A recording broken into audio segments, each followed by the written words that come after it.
Welcome to Advancing Our Church, a podcast about Catholic stewardship, leadership, and advancement. I'm your host, Jim Friend. Before we get started with our show, I want to take a moment to thank our sponsor, Changing Our World. If you're involved with fundraising for a Catholic organization and you're looking to make a significant impact, Changing Our World can help. Their expert team provides custom philanthropic consulting services to help Catholic organizations create a lasting impression.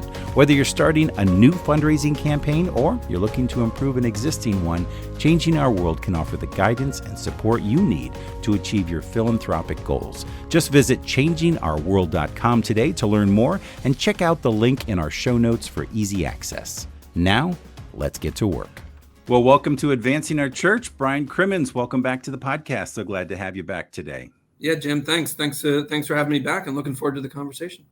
So Brian is the Chief Executive Officer at Changing Our World, the Global Managing Partner of 100, and of course, the author of the very popular book, The Generosity Crisis. And we're going to talk about all of that today.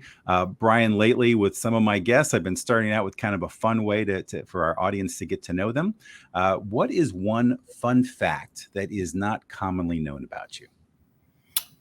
Oh man, one? Although I think as I've gone around, I've said it more and more, so maybe it's not a total secret anymore. But I think a fun fact is that I'm the youngest of 9 children, which always startles some people and leads to some really interesting conversations. But it's a fact that I'm proud of. It's made me who I am, and I think about the 4 kids I have now, and I always joke with my mom that I would have to have 5 more than I have to have what my mom and dad had. And so just a huge kudos to that generation for raising the size of families they did. But that's a little bit of a fun fact. Being the youngest of 9 is, I've got the battle scars to prove it. I'll bet you do. That's tremendous. And probably some sympathy for your youngest being the youngest, even of 4, right? Exactly. That's tremendous. Yeah. Good big Catholic family. That's awesome. There you go. Well, Brian, we're going to talk a little bit about, obviously, the numbers for Giving USA. That's been hitting the headlines. I know you've been out discussing it in combination with talking about your very popular book, and we're going to talk about all that today. So, but let's start our conversation with what the numbers are telling us about the nonprofit sector in general, and then I want to focus in on what it means for those entities that support the mission of the church, like parishes, dioceses, schools, Catholic nonprofits, and then we're going to finish up our conversation with some recommendations. Mm-hmm. So, the big headline in 2022 is that giving to nonprofits experienced a significant decline, with individual donors being most affected. So, no surprise that individuals have been most impacted by the events of the economy in the past year. And so the total estimated giving dropped to $499 billion, which was a decrease of 3.4% in current dollars, and then 10.5% adjusting for inflation compared to the revised dollars of $516 billion.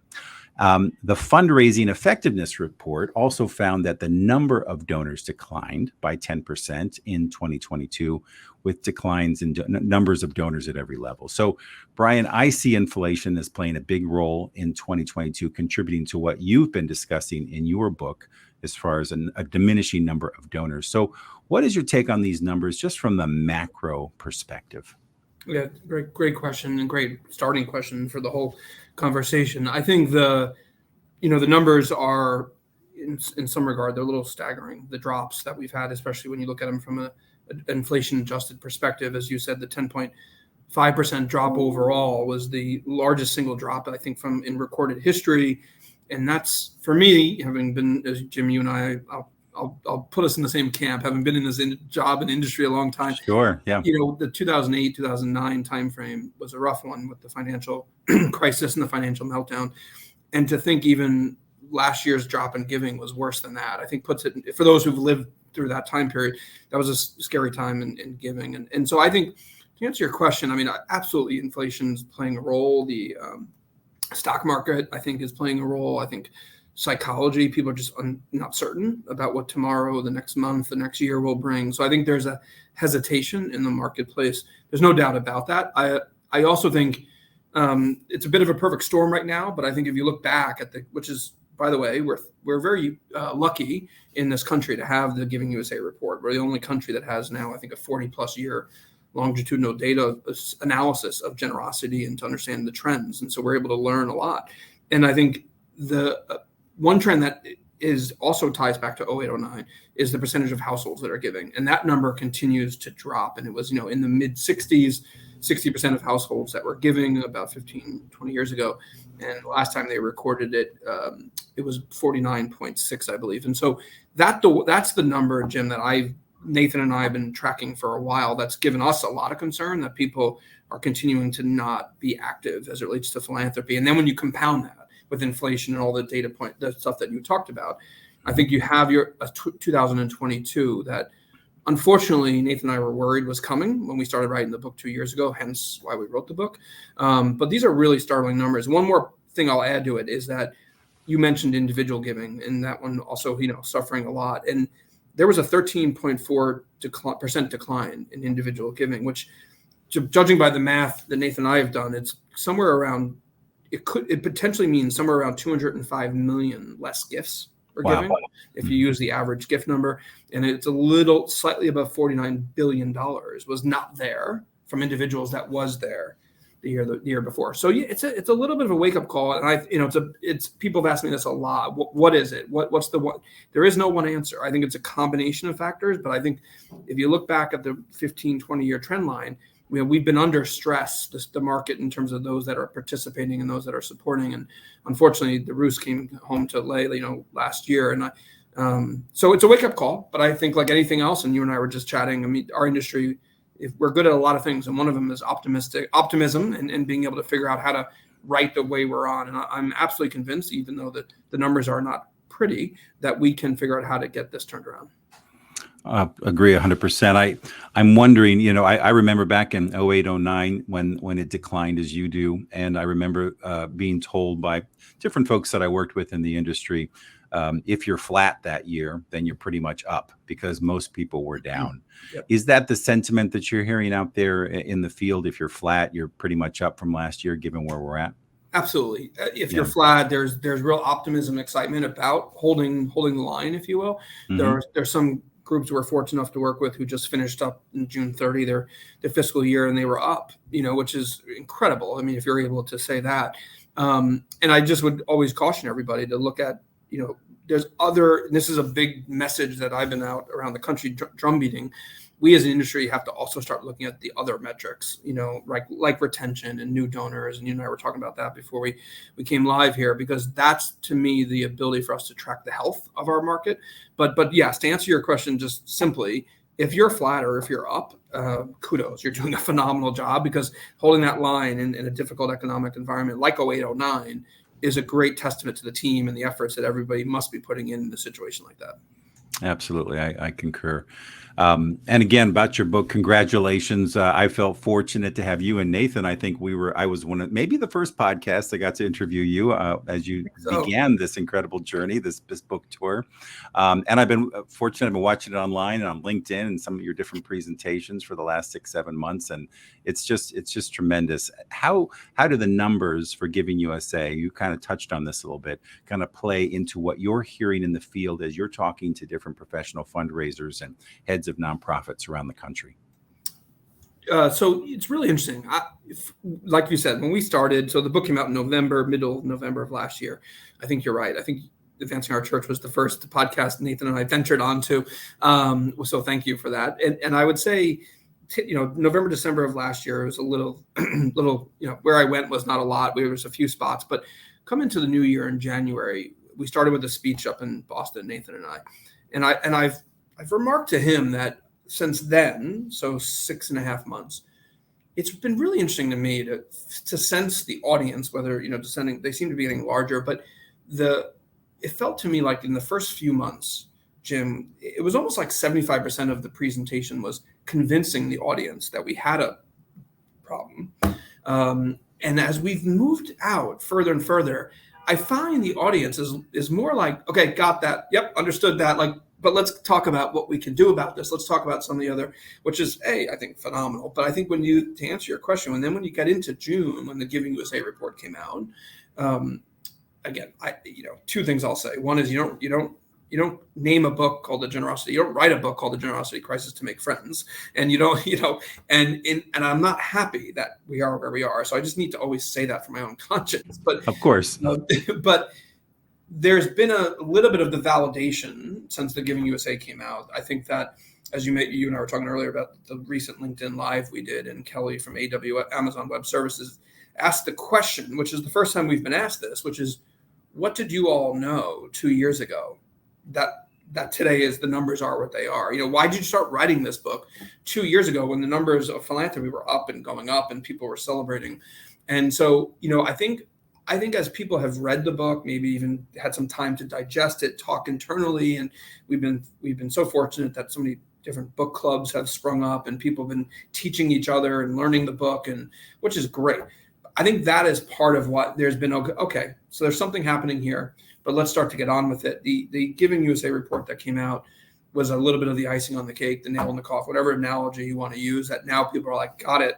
I just spoke to a leader of a major higher ed institution this morning, and I think it's great that, in my opinion, in such a short amount of time, we're now talking about what to do about it. We're now talking about how to solve this. We're now talking about how to help our industry get back to the industry that was so relational at one point in time. And that's what is, so phenomenal about not-for-profits. And I love saying it. I mean, not-for-profits enable us to do some things we could never do on our own, Jim, but by partnering together and supporting a great organization like yours at St. John Vianney Center, you're able to do things no one else you couldn't do. It's the ultimate 1 + 1 = 3. And so if step one is admitting we have a problem, I think we've done that, or we're starting to do that. Now, step two is let's work together. And I will say, I'm a big believer that our sector has the ability to collaborate, unlike a lot of sectors, and to really collectively share ideas, share knowledge, share strategies that might be working, that I think are going to be really important to helping us turn this tide around, and so that nobody will have to write a book called The Generosity Crisis for a very long time. And so that's sort of how the Giving USA information played into it. I wanted to also give you just a perspective of what we were hearing at the high level in the beginning of the year, and now what we're hearing, because I think this is a good journey that we're on to get ourselves into a better place. Well, that's great to hear. As we were talking before we hit the record button here, we as fundraisers can be tremendously optimistic at times. And one of the things I really enjoyed about your conversation on LinkedIn with Nathan was just the realness, the tenor of the conversation was that, these numbers aren't great, and we need to face the reality of that. Are you sensing, as I said, our folks in this industry have to be optimistic. It's part of our personality and DNA. Are you still sensing that same optimism that this is something we can overcome? Or what are you hearing there as far as just the overall feeling in the field? I think the feeling is certainly one of optimism. And I think a lot has to do with what you said, that you don't get into this business if you're not just by nature an optimistic person and somebody who likes to work and collaborate with each other. So I think there's that. I think there's concern about how to do this. How do we figure out how to get back to a place of, it's kind of scary to think that half of Americans now don't give to a not-for-profit.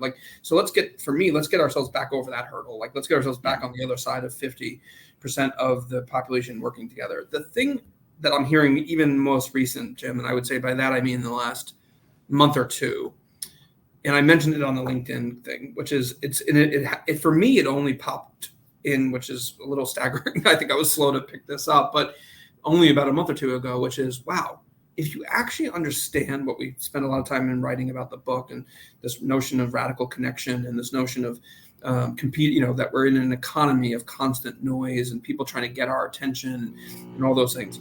If you believe even half of that, if you then come back to your day job as a head fundraiser, you realize this is not just a fundraising head of development like you, Jim. It's not just your problem. It's actually an organizational problem. If we're going to truly be competitive, and by that I mean, for mind share and for wallet share and for all the great people who do support our not-for-profits, the development team can't solve this alone. And I can go on and on about what I mean by that. But again, I was with an organization last week that spent a lot of time, the development team spent a lot of time saying to me how disconnected they felt to the overall direction of the organization and what the goals were. And then how do we then support the goals if we're just off doing what we want to do? And how do we take advantage of the data that we have that maybe the president's office has, or communications has? And so what I'm really hearing, Jim, and it's been it feels to me like it's been very loud just in the last 6 or 8 weeks, is that if we're actually going to truly solve this, we have to think of it as it's a change management. It's a organizational effort to truly get us back in the right direction, not just, oh, the development team down the hall has to solve this. And a very, very practical thing I heard somebody say to me, which I thought was like, great, then do that. They said, the Giving USA report, if your board isn't aware of that information and hasn't heard the headline, they should. Because yes, it's our swim lane, Jim, it's the development, but if they don't understand the environment, then how can we all truly be working together in a very effective and efficient way for the mission of these great organizations? And so that to me, it feels like where the conversation is right now, that, okay, we've got a little bit of an issue. We think we can get ourselves out of this. If we're creative, we're smart, we're innovative, but we also can't do this alone. It's an organizational effort to get us going again. 100%. And I think also, and even as we touched on before, it's almost even a societal issue that we have to address, and our organizations, we react to what's happening in our organization. Our organizations are kind of reacting to what's happening in society. It's a very systemic issue. And so bringing it to awareness, to, like you say, stating that we have a problem, I think is obviously a great first step. But let's kind of shift now a little bit. Yep. If I could double down on that point. Yeah, sure. Because you hit on a really important thing that I should have, but so yes, there's development teams' role in all this. There's an organ, but you're right. Then there's a societal issue, because we get asked a lot, did this happen to us or did we cause this? We being the not-for-profits, as we've been out and about. And we actually write about this, and we have the slides when we present about how the answer is yes. The answer is both. There's some things we've done, we as the not-for-profits, the consultants in this, that have caused this transactional environment. But there's also the world that's happening to us that, and I want to just quickly read you something, a quote that Nathan sent me over the weekend. And I think it's just an interesting comment. And so it's from an article that says here, but the explosive growth in the internet usage that propelled Silicon Valley's largest companies for 20 years is now gone. So what they're saying is the growth, the engine that grew Silicon Valley. And the answer to the question is why? The answer is the simplest explanation for the stagnation of social media is that attention is not endless. And I think, we make a big point of the competition for connection in our book. But to your point, Jim, we only have so much time in the day, right? And I'm going to take it a step further. We as individuals only have the ability to really connect with so many people or so many organizations. And so when a statement like that is now being said about like how the social media, the Silicon Valley, the tech industry, the social media industry is sort of stagnant. Well, of course it is, because it's like it's reached the end of the line in terms of our ability to consume information. And that, to your point about society, and that's not, for me as an individual, I'll just say that's not a great place to be when all of a sudden we don't even know where to go or where to start consuming all this. We've lost a little bit of the authentic relational aspect of everything. And which I think we're going to get to, but I think the organizations and the people that realize this, acknowledge this, but then go about getting back to what we always knew it was supposed to be about, I think we'll be the ones who turn the tide around. Well, I think it's also, you and I are fathers. Mine are young adults. Yours are a little bit younger, but they're all being raised in a society where there's less and less contact, and digital communication is more and more encouraged. And it's not necessarily a bad thing. I've always been an advocate for new technologies. I've always been a student of it my whole life. But I do see that where there might be the tendency to send an email versus pick up the phone, or send a text versus have a conversation. And so how is there that interaction, or no? I think the answer is no. I see that just in my own kids and the way they interact with us, the way they interact with the world.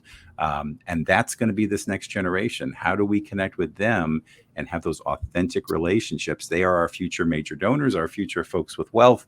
How are they going to sometimes I feel like we've stunted them in some ways by giving them too much technology too soon without the mastery, without understanding how to integrate it into their life. It's well said. And I think there's a really important aspect of what you just said, because the relational for the development director, because I think what we're hitting on and what we're getting at is, and some people have said to me as we've been out and about, what you're describing, Brian or Nathan, it sounds like it's good old-fashioned major gift work at the end of the day. And the answer is correct. It's about truly, we talk about radical connection a lot in the book. And my favorite definition of, or how we've tried to define it, Jim, is at the heart of what you said, and which is, you have radical connection when you get to a place of I know you and you know me.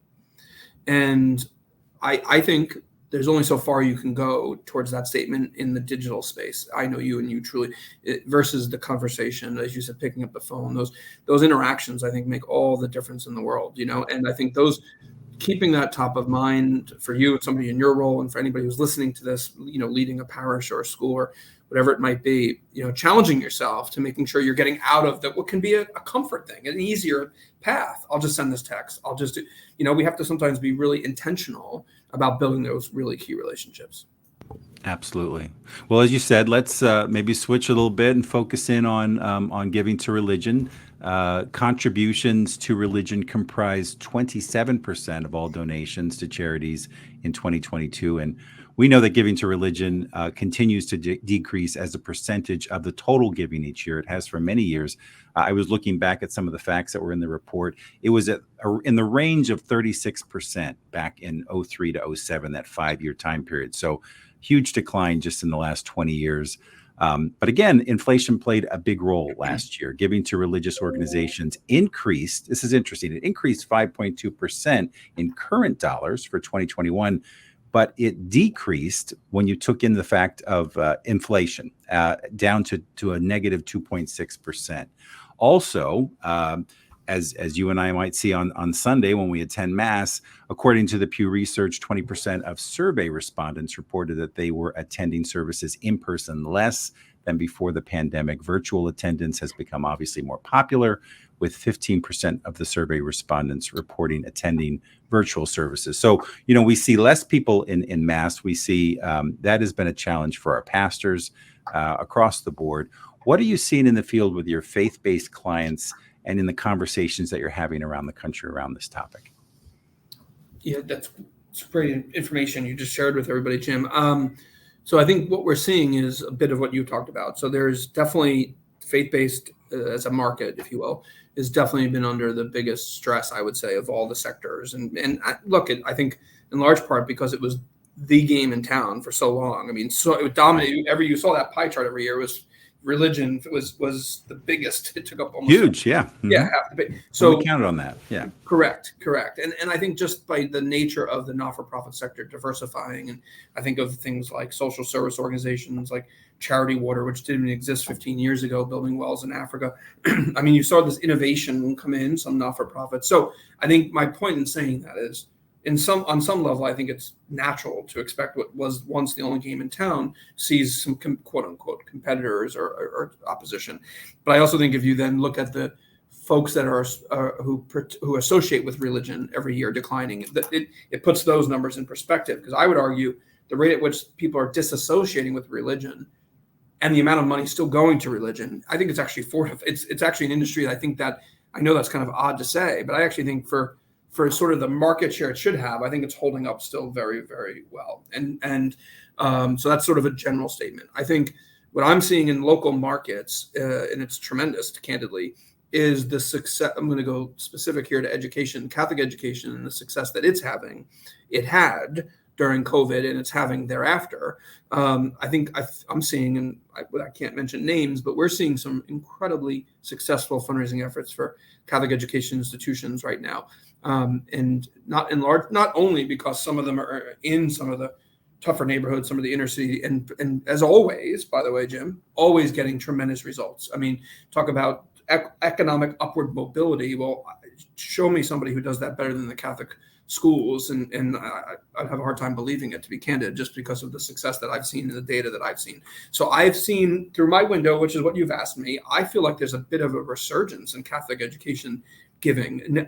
Now, will that overall move the needle next year when we look at Giving USA? I don't know, but I'm seeing some, and it's not just somebody might be listening to this going, oh, well, their alumni are doing it. No, I'm actually talking about some examples of people who didn't even attend the school, who see the value of the school, the Catholic school, in a certain neighborhood or certain area, and giving significantly to help them make sure that there's a sustainable plan there. And so, and I'll bring it down to my own parish. I think back a year or 2 or 3 years ago, Jim, you had my pastor, Father Tom Harold, on. Interestingly enough, when I shared with him the book Generosity Crisis 7 months ago, he read it and sent me a note and asked me I thought a profound question, which was, do you think our parish has radical connection? And Jim, you and I have talked about this over the years. I couldn't respond fast enough that it's one of the reasons why we came to the parish, because it does. And having, as you mentioned, the 4 young kids and wanting a community at all levels, And so I say that to say our giving is up, and we did a campaign, the history. So one could argue, but giving is up, and the amount of people who have transitioned over to online giving, so we can have stable and so. And then I wanted to end with that, to say that the faith-based, coming full circle, faith-based clients we have, but the ones we even don't have, faith-based organizations, in my opinion, have such a running start, if you will, on creating radical connection that I believe is the big game changer here, just by the very nature of who they are. Doesn't mean all of them tap into it and utilize it, or even reach it to its fullest extent. I'm not saying that, but I think those that do, my own parish I can speak to, my own school, high school, that I can certainly speak to, when they have it and they are really authentic about it and lean into it, the fundraising results are there. And so, yes, to bring it back up, the sector as a whole, the faith-based, is certainly losing its market share. As I said, I would argue that those who still are active in our faith, and by, I think we're to say that we're giving solidly, somebody should really unpack that side of the story, because I actually think you could argue the story is stronger now than even when we were 35, 40, 38% of the market. And I'm also hopeful that those institutions like parishes and that are doing it well, like schools, hospitals, seminaries, etc. I think their better days are still ahead. Couldn't agree more. I know in our own organization at St. John Vianney Center, we're a new development shop, just finished our first fiscal year of fundraising. And I'm proud to say that, as a board, as an organization, we raised a little over $185,000 from 105 donors. And we probably started the year with just 5 donors. And we didn't do that with lots of mailing. We didn't do that with online giving. It was really all about relationship building. I was talking with some of my colleagues, because I was just curious to learn a little bit more about what acquisition mailing is, because I really don't have a whole lot of experience with that. It's just a whole different animal. Right. People will spend $50,000 on mailing out to 30,000 homes. They might get 100 gifts back, and they think, okay, well, I've acquired 100 donors, but are those 100 donors that understand your mission, people that you're going to have a relationship with? I don't want to knock our folks who are doing that, but it's a challenge if you're just in the direct mail piece, if that's your whole development shop. This piece of, I look at our 100 donors, and they are all people that we've had conversations with, a phone call, an email, a visit here to the center, whatever it is, even a Zoom call. Each one of them knows us by name, so that when we send them the next solicitation or invite them to a stewardship event to get to know them better, there's a relationship there. So I feel very good about our 100 donors, even though it doesn't sound like a lot. And I've, raised a lot more money than that in the past, but I feel good about the relationships that we've had, because we're building a solid foundation. I think, when I go back to the Diocese of Allentown years ago, when I was there, we had 26,000 donors. It was impossible to have relationships with 26,000 donors, but we did break out, and we did our best to try to carve out those relationships. And I go back to what you say in the book about having those radical connections. It goes back to Major Gifts 101, and what we do, and people give to people. Yeah. I just think it's so critical. Yeah. And I think, Jim, is people have been in the industry a while, you and I mean, that, as simple as that sounds, what you just said, I think in a tough time, and a lot of information coming out of the giving USA, all this data, we got to make sure people who are in development positions at all levels within development don't lose sight of what you just said, because it as crazy as it sounds, it's that simple. Yeah. It's about, and if you can block out the noise and a lot of the distractions, and remember what you just said, and building, what you're building there, I have no doubt you're on the path towards sustainability. You're on the path towards high retention rates, because you're building it off the backs of relationships. And I think that is, somebody hopefully, whether it's you and I or somebody else in 10 or 15 years, will probably be reporting on your organization's fundraising results. And I think hopefully they'll listen to this and see where it all started from, because I think it's on the great trajectory.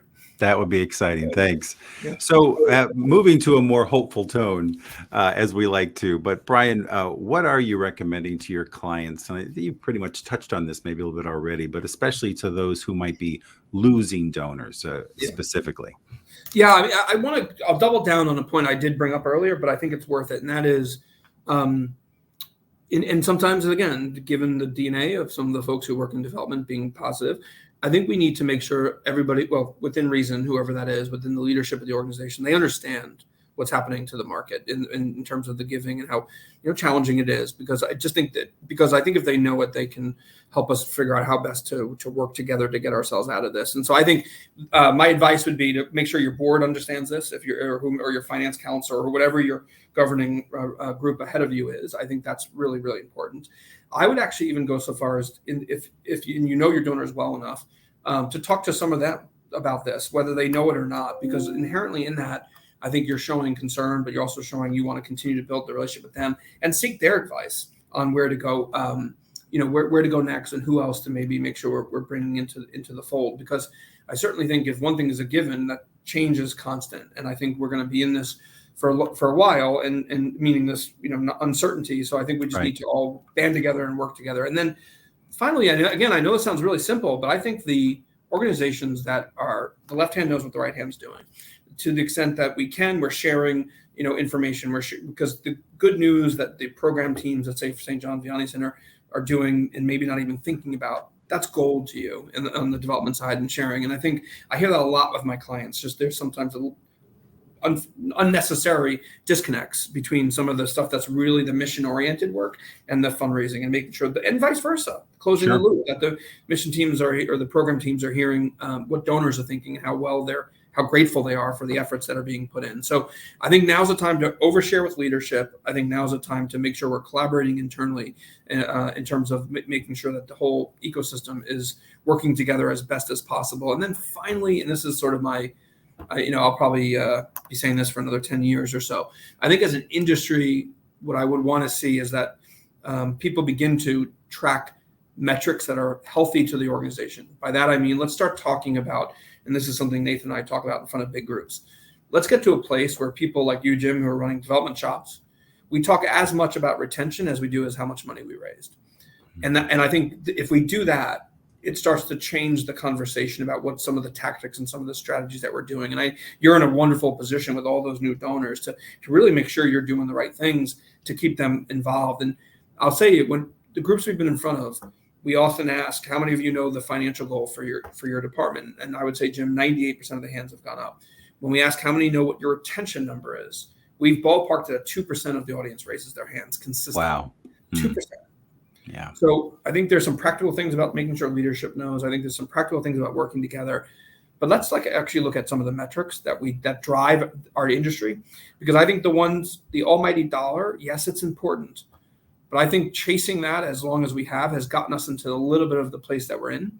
And I think if we start thinking about retention as much as we think about how much an organization is raising, I think you'll be pleasantly surprised about the conversations it sparks, the strategies you start thinking about putting in place. And I'm convinced you'll be better for it.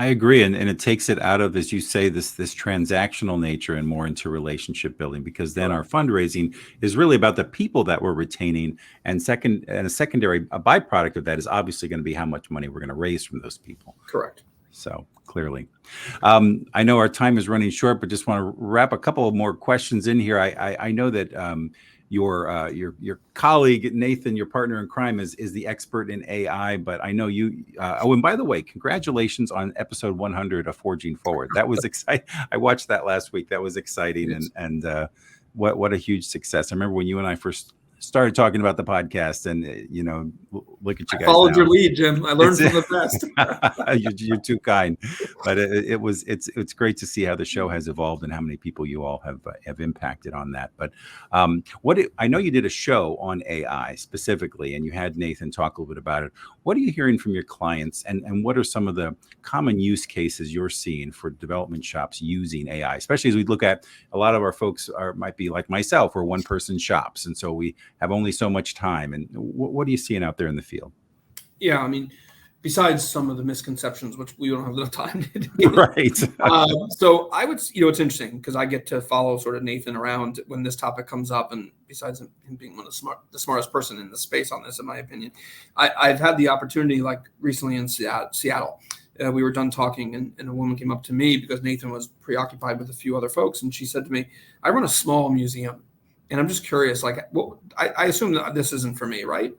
And so I just simply said to her, look, I'm not going to get into the details of how this works, but I said, what I have found with AI, machine learning, whatever terminology you put on it, is that it helps you connect dots that we ordinarily would not have seen. And I gave her an example that I know from Nathan, which is another museum of probably similar size.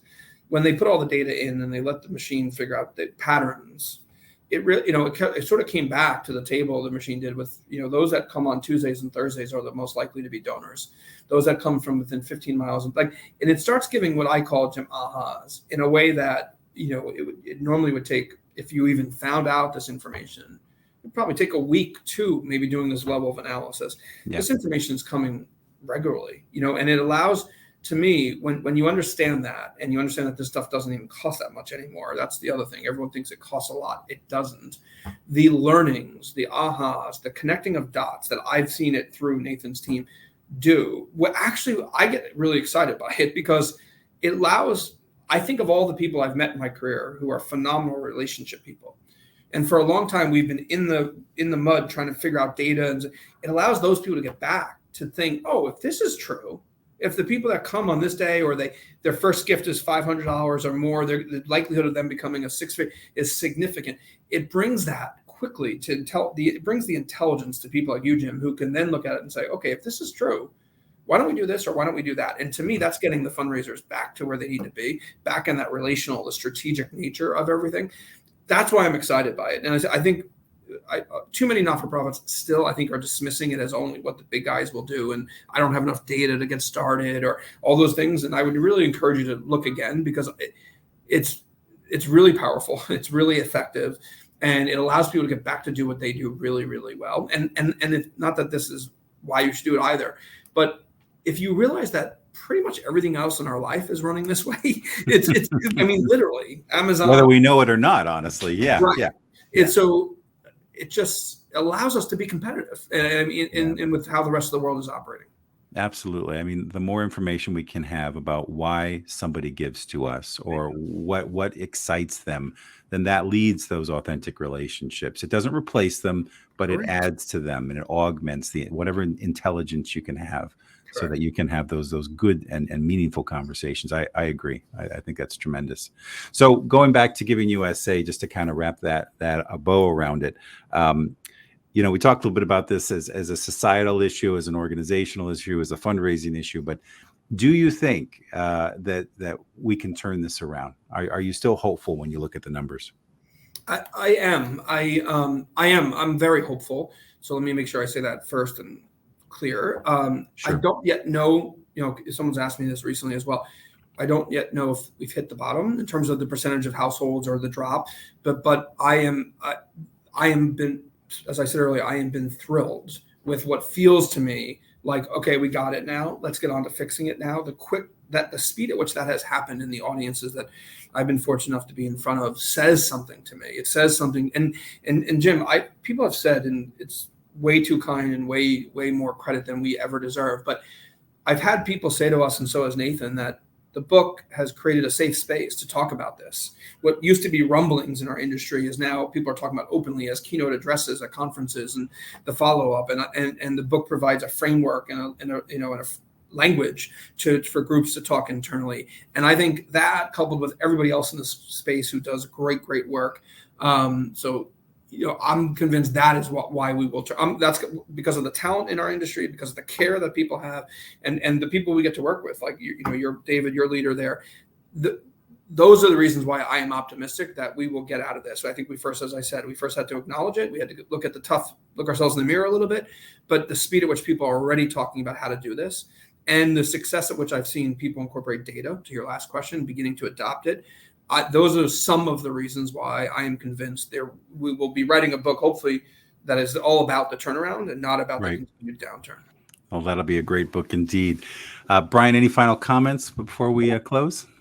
I think just for everybody who listens to Advancing Our Churches, thank you, because I know, Jim, you've had a very, very loyal following for a long time, and I think this is the group. These are the type of folks who are looking for right information, for the right content. But I just want to thank them for everything that they do to turn this around. As I just answered your last question, it'll literally take a village. And I think this is an example of a village that really cares and is doing great work for their organization. So that just thank you to the audience and for everybody that's been on the journey with you, Jim, in advancing our church.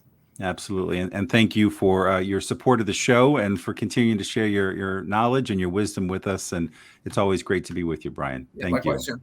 All right. Take care. God bless. Well, that's our show this week. I want to thank you, our listeners, for joining me on today's show. I hope that you found this conversation valuable and that it will inspire you in some way to take action and advance the mission of our church. And if this is your first time listening to Advancing Our Church, I hope you're going to stick around and subscribe. You can find us on all places where you download your favorite podcasts. You can find us on YouTube. You can follow us on Twitter, Facebook, or Instagram. And for more information about our show, please visit our fully restored website at advancingourchurch.com. A big shout out to my wife, Kristen, for helping me to restore that website. I could not have done this without you, honey. I love you so much. Once again, many thanks to our sponsor, Changing Our World. You can find a link to their website in the show notes of this episode. Well, that's it for me, everybody. Have a great month of August. We'll see you next week. Take care and God bless.